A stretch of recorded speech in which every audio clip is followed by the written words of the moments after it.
Bonjour. Alors, suite de la vidéo précédente sur Splash, ou pour être un peu plus précis, là pour le coup, sur travail de pilot, c'est-à-dire de travail sur les images après les avoir récupérées, ça pourrait être celle d'Unsplash, comme ça pourrait être d'autres images, mais ça me paraissait intéressant de continuer dans la foulée, c'est-à-dire que dans l'épisode 1, nous avons récupéré les images avec les informations qui sont associées sous forme là, ici, sous forme de fichier JSON, c'est-à-dire typiquement l'ID, la dimension, la couleur dominante, la description, deux, trois infos sur les appareils photo, le nom de l'auteur bien entendu, et la photo en elle-même que l'on a récupérée, qu'on a stockée sur le disque dur. Ça, c'est la première phase vraiment REST API and Splash. La deuxième phase, c'est de se dire que par rapport à mon usage qui consiste à récupérer des photos pour illustrer des sites, plus exactement pour donner à mes élèves en pâture, pour que eux les utilisent pour des créations de sites, enfin peu importe, j'ai fréquemment besoin de les récupérer en grande dimension. Donc là, on a pris pas la plus grande qui existe, mais une grande dimension. Et ce que l'on veut maintenant, c'est faire une petite déclinaison par rapport à ça, c'est-à-dire j'ai ma photo d'origine intouchée, non brute. Je veux pouvoir générer une petite vignette, alors d'une dimension que je maîtrise, on va dire à peu près, ce qui me fait penser d'ailleurs que ça pourrait être intéressant d'avoir une version supplémentaire, c'est-à-dire de générer quatre versions de ma même image. La première qui serait donc une version réduite avec un ratio fixe de mon image. La deuxième, ce serait une vignette au carré, en rajoutant des bandes noires au-dessus ou en dessous. Encore que si on régénère une vignette, enfin une carrée, on pourrait plutôt, d'ailleurs, ce serait peut-être plus intéressant de procéder comme ça, c'est-à-dire la version vignette de la carrée. Bon, on peut avoir des déclinaisons évidemment de tout ça. Bon, je ne ferai peut-être pas tout, mais en sachant que si on opte pour celle-ci, il faut aussi envisager qu'on puisse la mettre dans l'autre sens, si c'est une photo évidemment dans l'autre sens. Bon, ça va être un challenge supplémentaire, pas sûr de le traiter ici. Donc on va quand même se contenter dans un premier temps de ces trois versions-là, on va tenter en tout cas. La première version, donc une réduite au ratio, deuxième version, une tronquée au centre au carré, et dernière version, une avec la légende du nom de l'auteur dans un coin, vraisemblablement en bas à gauche. Là, on va plutôt mentionner le nom de l'auteur de la photo, c'est un truc que j'aime bien faire quand je diffuse mes photos avec des élèves, c'est de créditer le nom de l'auteur, se dire on les a trouvés sur Unsplash, c'est bien, bon, de donner le nom, c'est pas mal. Alors, première chose à faire, c'est d'installer Pilot. Alors attention, parce que Pilot a comme caractéristique d'avoir, oula, c'est peut-être un peu gros ça, plusieurs versions, et toutes ne sont pas forcément avec les mêmes options de fonctionnement. Donc moi j'ai installé la version 9.00 qui est relativement récente malgré tout. Il y a des choses qui ont changé dans la toute dernière a priori, j'ai pas tout regardé, donc on reste dans un truc relativement fiable.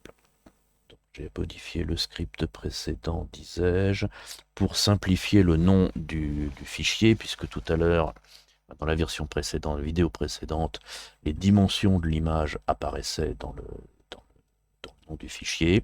À l'usage, je pense que c'est pas forcément nécessaire puisque les informations sont dans le fichier JSON et ça rend la tâche un peu plus difficile. Donc là maintenant, je vais donc récupérer des morceaux de la vidéo justement précédente, enfin du script dans la vidéo précédente. J'ai donc besoin d'importer JSON, j'ai également besoin, j'avais défini quelques constantes, c'est-à-dire celle de mon thème, qui déterminera mon fichier d'origine, JSON donc, et mon fichier, mon dossier de travail, donc mon thème.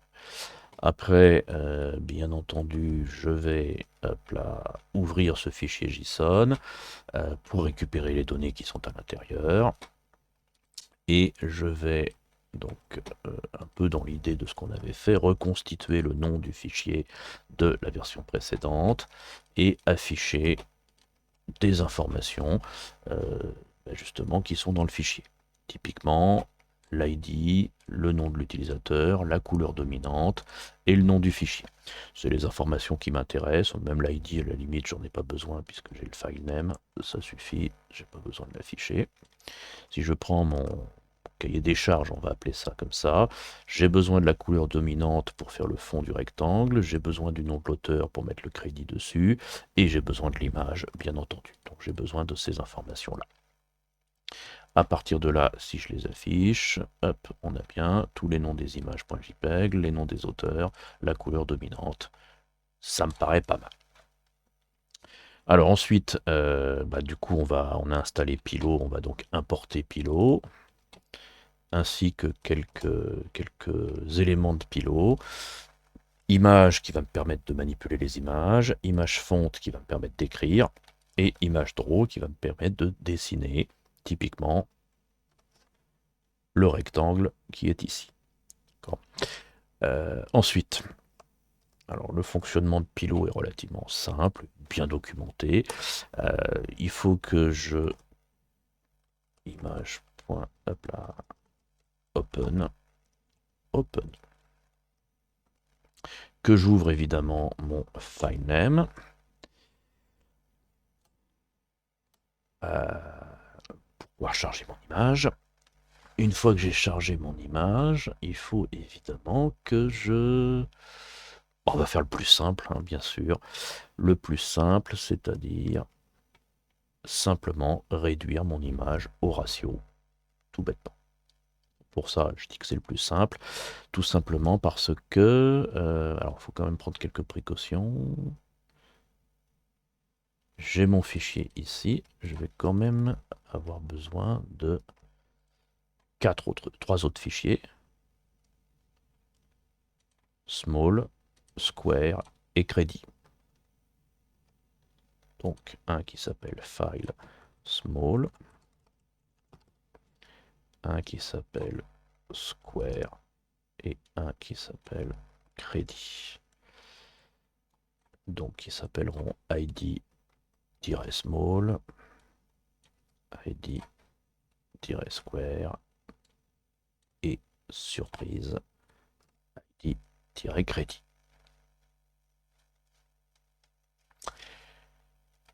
Donc, on va attaquer le small. img small est égal à im copy, puisque je veux garder mon im intact. On a dans im small, dans Pilot, pardon, une fonction qui s'appelle thumbnail, qui va me permettre de réduire en gardant un ratio, justement. Donc, mon ratio, je veux 200 par 200. Et je précise que je veux que ce soit anti-aliasé, c'est-à-dire bonne qualité de compression de mon image.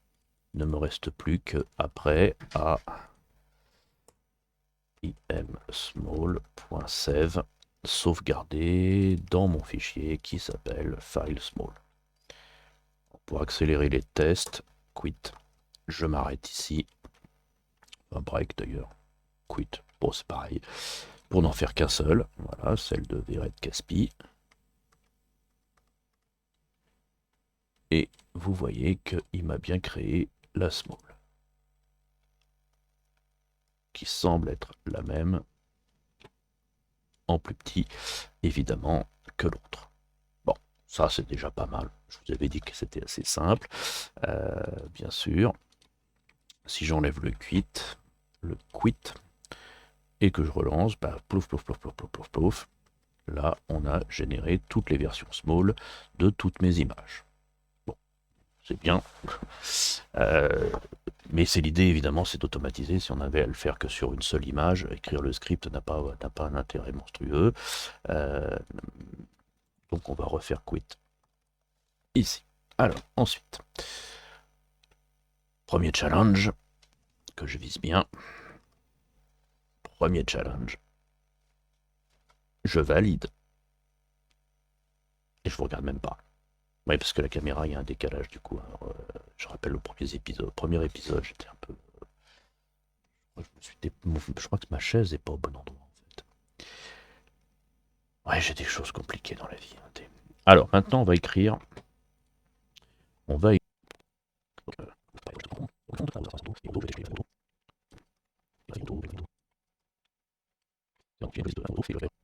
alors, police. Écrire sur mon élément. Donc déjà, il faut que je charge la police, que je définisse ma police.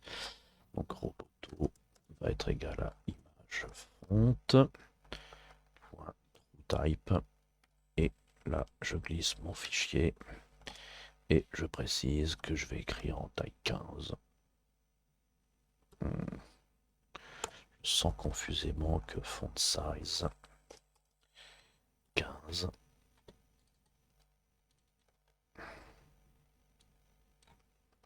Ce serait plutôt une bonne idée. D'ailleurs, small size. Hop. Ça change rien de passer par des variables, mais ça rend la chose beaucoup plus flexible, bien sûr. Bien, donc là j'ai ma robot. Alors, muni de ça pour écrire dans mon image, il faut que j'utilise... Je réfléchis. Donc, je vais avoir... Longtemps que j'ai pas utilisé ça, il faut que je relise un peu le truc. Donc, je crée un contexte d'écriture. On va appeler ça comme ça. Donc, j'ai mon texte qui va être un image draw.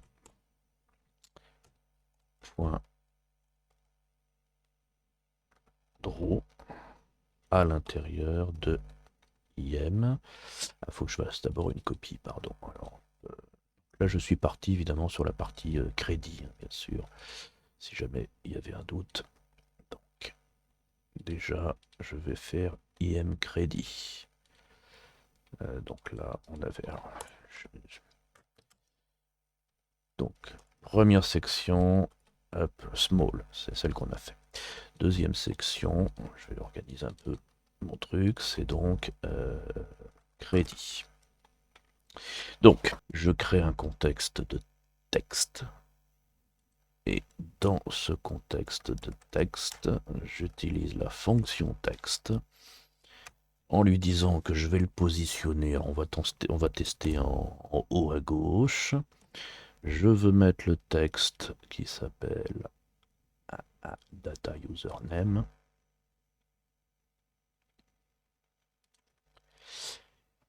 Et je veux lui dire que j'écris avec Roboto. Il faut que je puisse connaître la dimension du texte. Donc l'image, j'aime trop ces contextes d'écriture. Et comme l'image est associée à crédit, on va tester. De toute façon, si jamais ça passe pas, il va me le dire. Et je sauvegarde IMG crédit dans mon file qui s'appelle crédit.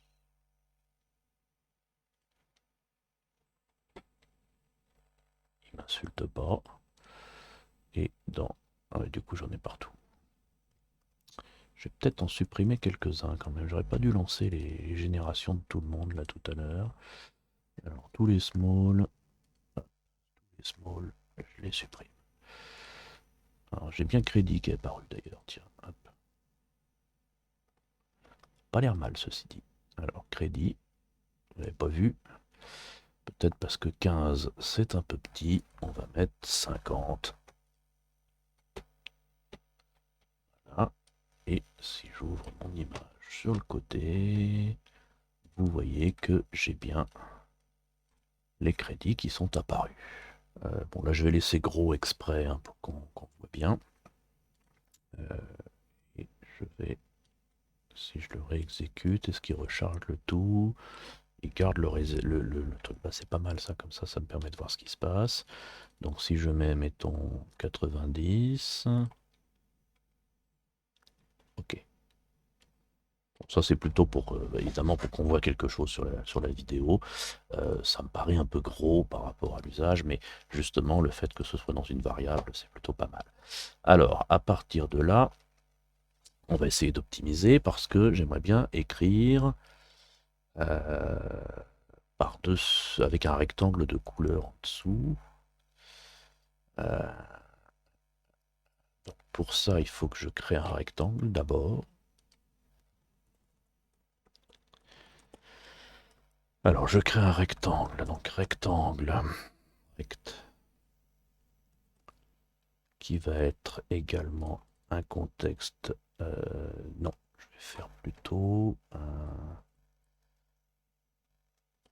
un rect, parce qu'il faut que je crée. Réfléchis en même temps. Ah oui, il y a la taille, hein, il y a la taille de l'écriture. On va tricher. Ok,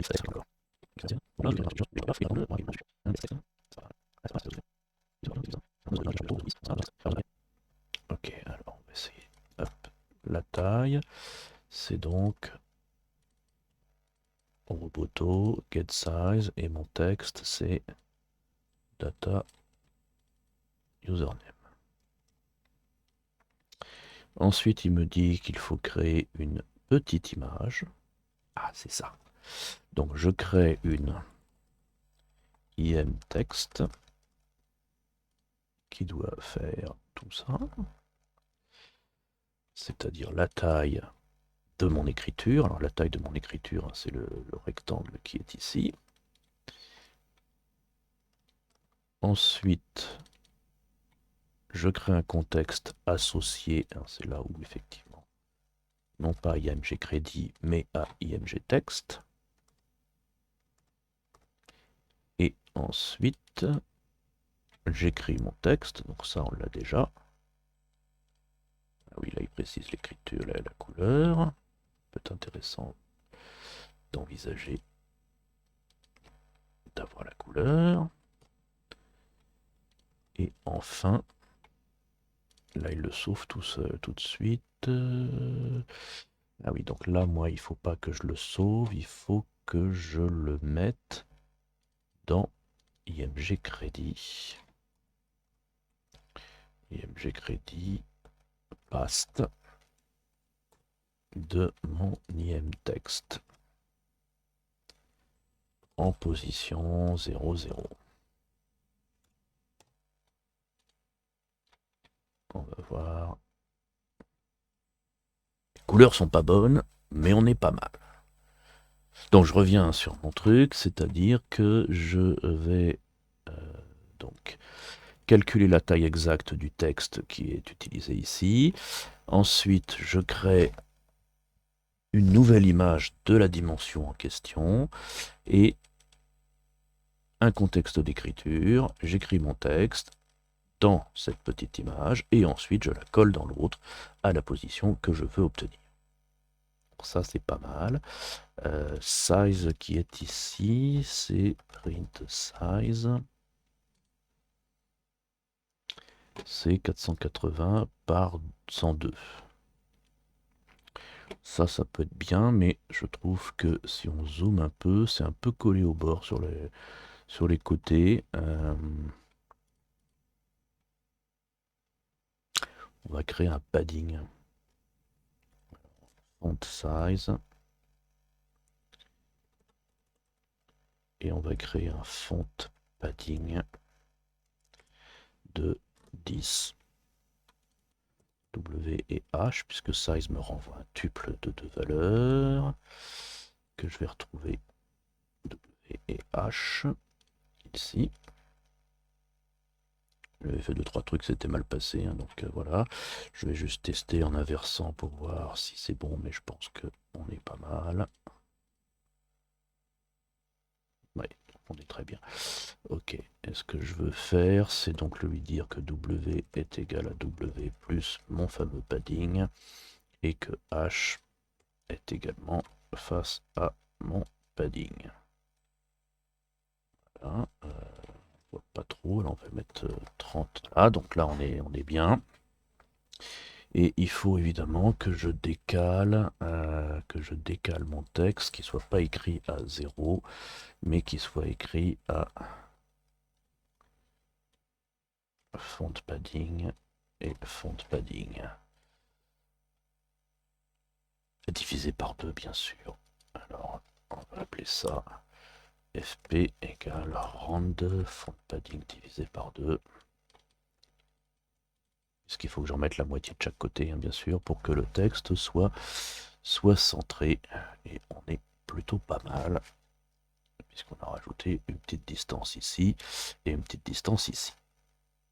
Bien. Alors par contre, je voulais pas le mettre en haut, je voulais le mettre en bas. Alors, solution 1, on change le cahier des charges pour le mettre en haut. Bim. Et on est bon. Mais on n'a pas le droit de faire ça, bien sûr. Donc, deuxième solution, il faut qu'on ait qu'on connaisse la hauteur de notre rectangle, on l'a. On connaisse l'image de notre page, ça on l'a pas. Donc là j'ai W et H. On va faire de la même chose, c'est-à-dire on va créer width et height qui va être un image.size et height. Et donc ma position ici va être à 0, ça c'est bon. Par contre, il faut qu'on soit à height moins h, c'est-à-dire la hauteur totale de mon image moins la hauteur de mon rectangle. Pas mal. Alors maintenant les couleurs. Les couleurs, donc je voulais écrire... Alors je voulais que mon fond, par défaut, là, il est black. Si je mets 255... Il est rouge, ok. Mais je veux en fait qu'il soit de la couleur de mon data color. C'est-à-dire de data color. Et là on est pas mal. C'est pas du noir, hein, c'est une espèce de truc assez foncé. Dû à la présence, c'est celui que j'avais chopé tout à l'heure, à la présence des ombres qui sont un peu partout et puis du marron. C'est un peu une sorte de marron. Donc on est plutôt pas mal. Après, il faudrait savoir si on écrit en blanc ou si on écrit en noir. Parce que le problème se pose si jamais on a une image qui est claire. Est-ce que j'ai ça en stock?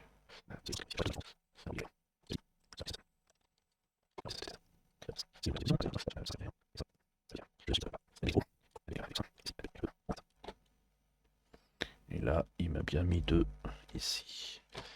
Et j'ai donc la T7 et la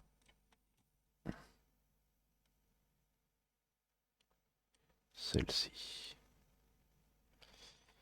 D'accord, donc on a Vered Caspi en haut et on a Jimmy en bas. On a une couleur foncée, une couleur claire, on est pas mal. Du coup, si j'écris, est-ce que c'est tout le problème? Si j'écris en noir,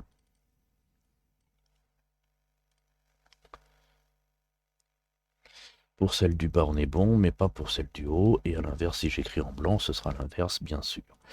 Donc, il faudrait qu'on puisse trouver... Alors, donc, la question, c'est donc écrire en blanc selon la lightness, c'est-à-dire la luminance, je ne sais pas trop comment on le traduit. Lightness, la clarté tout simplement. La clarté. Alors il y a plusieurs formules qui semblent cohabiter, qui est le maximum du RGB divisé par 255. Donc pour ça, on a donc la formule, première formule. On a la deuxième formule. Donc c'est donc le maximum du RGB. On a la deuxième, c'est la moyenne du RGB. Et la dernière, qui est donc la moyenne entre la plus petite, moyenne entre extrême, c'est-à-dire entre la plus petite et la plus grande. puis on en a plusieurs autres, on va s'arrêter là. On va tester sur un. Donc déjà, il nous faut le RGB, déjà, voilà, c'est ça, c'est qui est important. Bien triché finalement. Hop là, donc j'ai trouvé ça, première fonction que j'ai trouvée sur internet, je récupère la valeur hexadécimale, je découpe en morceaux 2 et je retourne un tuple de ces trois morceaux. Ça me paraît pas mal. Faut juste que je fasse attention que mon ex et replace du hashtag en rien du tout.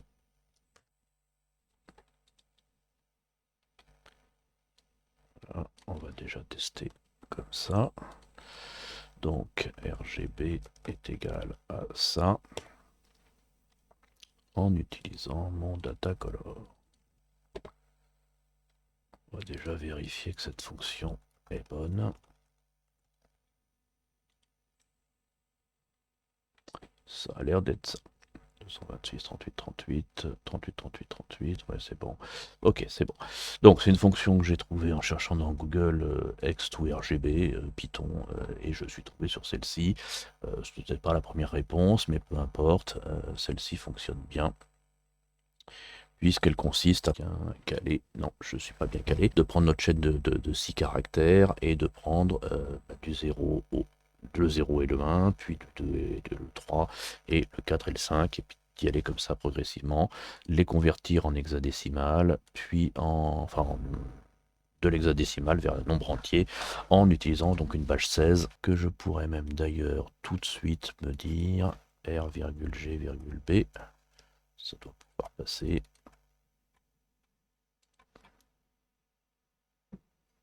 Et là, on est pas mal. Alors, après, j'ai besoin de calculer ma luminance. Le fait de faire la moyenne me paraît pas mal. Alors, L est égal à R plus G plus B divisé par 3 fois 255. Et si j'affiche mon L, j'ai un nombre. Le premier c'est 0,14, le deuxième c'est 0,9. 0,14 c'est sombre et 0,9 c'est clair.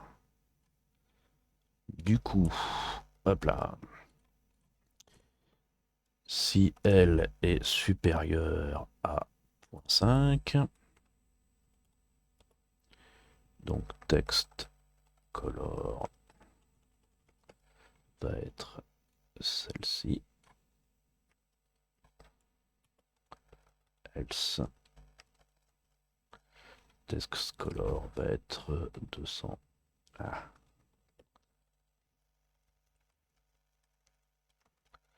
Et on va écrire évidemment avec text color. Chance sur deux que je me sois trompé de sens. Non, on est pas mal. Waouh. Du premier coup.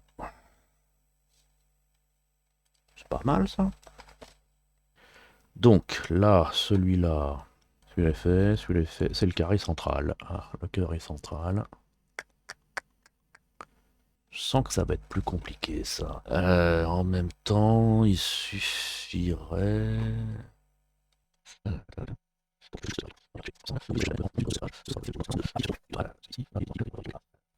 Je sais qu'on tombe assez souvent sur ce site-là quand on fait des recherches sur Pilo. Je pense qu'il fait plutôt autorité, on va le dire comme ça. Donc, alors, qu'est-ce qu'ils nous disent? On a notre photo qui est ici. Donc, on a le globe. Je suis pas sûr que ça me serve ça. Comment faire un rectangle? Comment transformer? Donc, on a crop.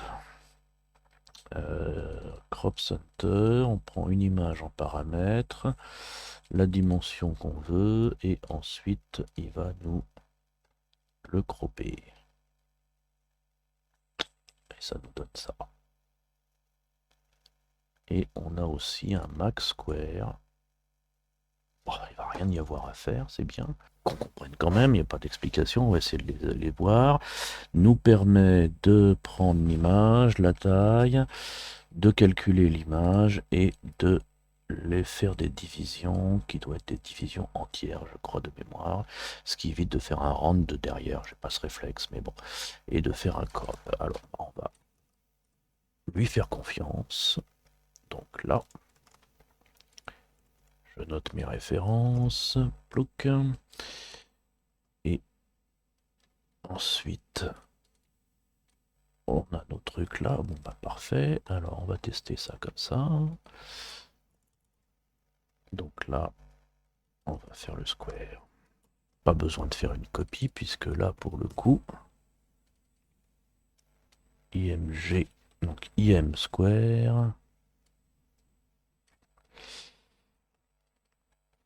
sera un crop center de cette image, et on va mettre 200, 200. Voilà. Quality 95, c'est pas ce qui met par défaut, mais c'est pas mal. Quand ces fonctions sont toutes faites, c'est évidemment beaucoup plus simple. Et après, il nous dit, on va pouvoir automatiser en lui passant comme paramètre et ben, les dimensions, tout simplement, le minimum de chaque dimension. Donc je crée un crop square max. La suite. Et du coup,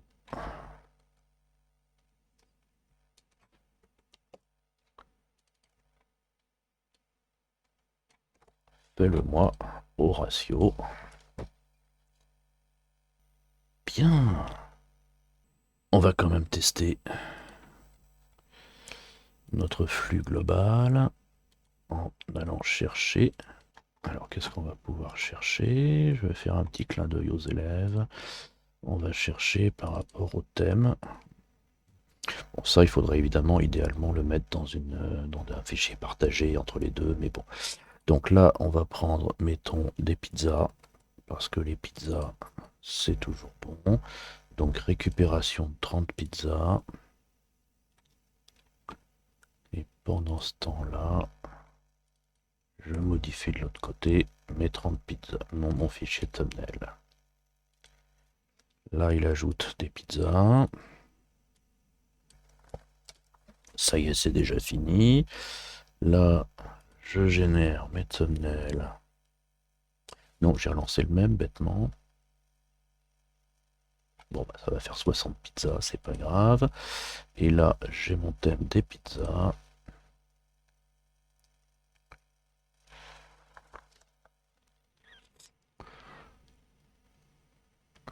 Parfait. Et là, je cherche pizza. Et j'ai toute ma galerie. Pizza. Small. Square. Normal. Crédit. Et le tout en moins d'une minute.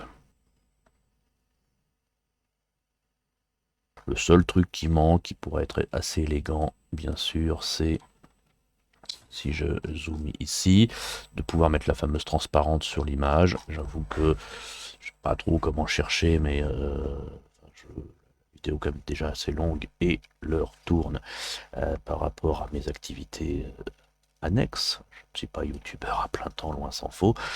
Donc on va s'arrêter effectivement ici pour cette vidéo. Et en espérant qu'il vous soit utile.